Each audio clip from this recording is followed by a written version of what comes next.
This is David and you're watching Btekt, and in this video we're going to go through the camera on the outstanding Galaxy Note 10 Plus. Now, reason for being so is that it's not that it's a poorly designed camera, but it is very busy. So I thought I'd go through some of the options with you to hopefully help you out. And we'll start with the Instagram tab, which is obvious and pretty self-explanatory. It's automatically connected to your Instagram account if you have it on the phone. And as soon as you take a picture of something, it will be ready for the gram. So I can add it to my story, which I don't know why I did that.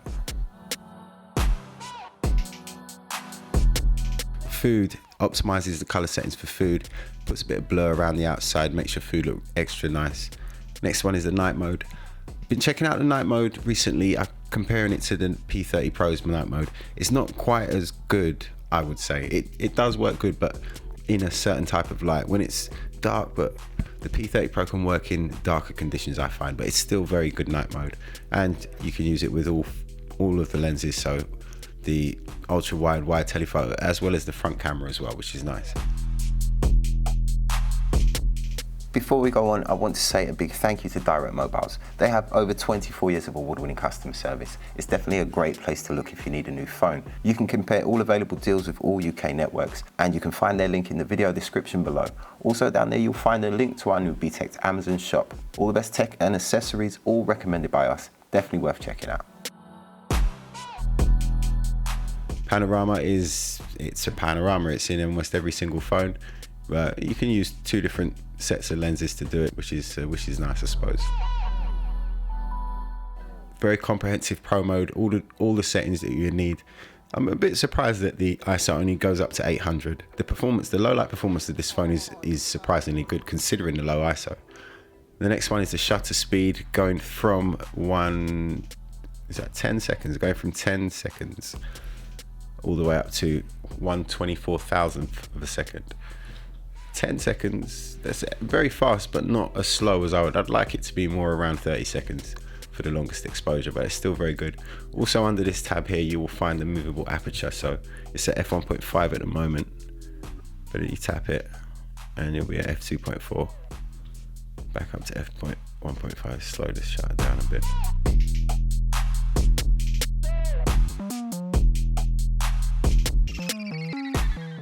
Next one is these are manual color settings actually. So your color temperature, tint, green or purple, contrast, saturation, all stuff that you could do in post. I prefer to do that after I've taken my shots rather than in the camera, but it's still nice to have.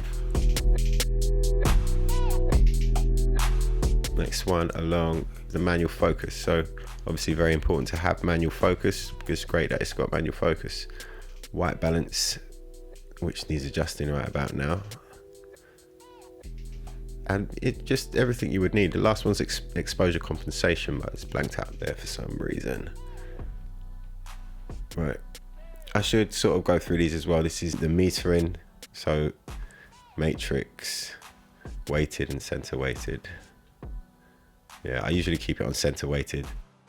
These options just tell the camera which part of the image to take its exposure from. So leaving it on center weighted, the camera will base its exposure on the amount of light it's getting from the center of the image.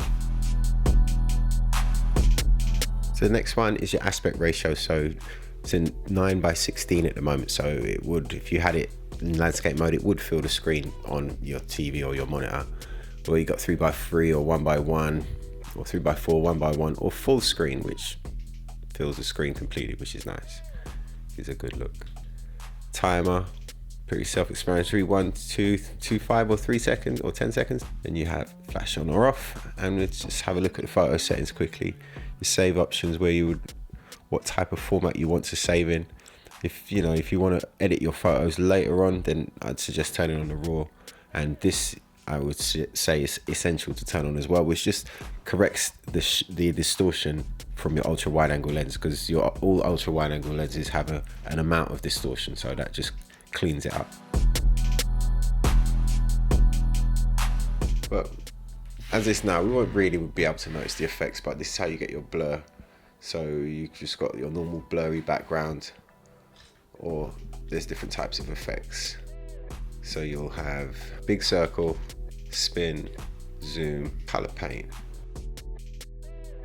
So with the regular photo mode, obviously you can shoot in the 3 different types of lenses, the ultra wide, the wide, and the telephoto. The best lens is the wide one.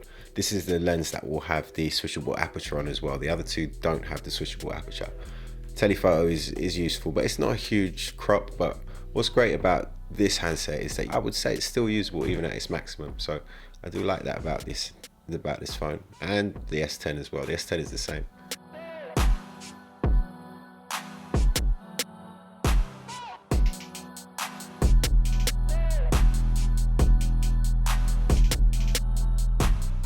Now for video, I would say that this is probably one of the best phones around at the moment because it shoots beautiful, stable, 60 frames per second 4K video. I said, no, she's not your wife. See, I can't let him weigh me down. Gonna do it alone, so I don't need a frown. Was living in sin and was messing around. Jesus Christ came and put sin in the cloud.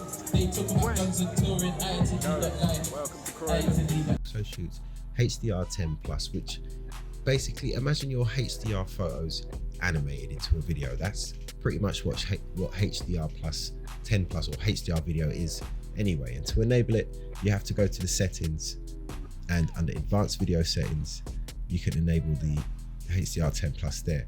Another interesting one down here though is the zoom in mic, which will focus the sound capture on whatever you're zoomed into, which I suppose makes sense if you're shooting any kind of video really. But that's the video settings. Live focus video, bit hit and miss. I mean, it's great that it's there, but I personally think it looks a little bit unnatural. There's a little bit too much blur into it, but you can use the same live focus effects that you get with photo as well. But so it's great little thing to have.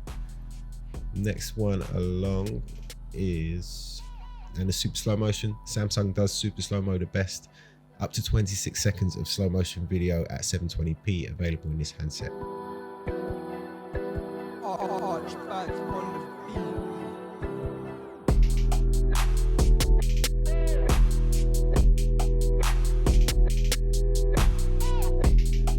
If you want to change the length of the recording, you can tap these icons up here. This will give you 0.8 of a second of super slow mode. So that's 0.8 of a recording, which is, I think it works out as about 20 to 26 seconds. What's nice about the slow motion on this is the auto capture. So you just tap that box there, and then you get a position this box wherever you think the action is going to be on the screen. When you hit record, it will just wait for something to be moving in there and record the slow motion clip. So it's a great way of being able to actually get that 0.8, 0.4 of a second worth of recording in the right place. So next one along is slow motion, which will give you a video at 1080p at 240 frames per second, which always looks great. Hyperlapse is next to that again, which is taking a shot every few seconds, and then animating it all together to give you a kind of speeded up video. So it's a cool effect. You can choose if you want it 4 times speed, 8 times, 16 times, 32 times.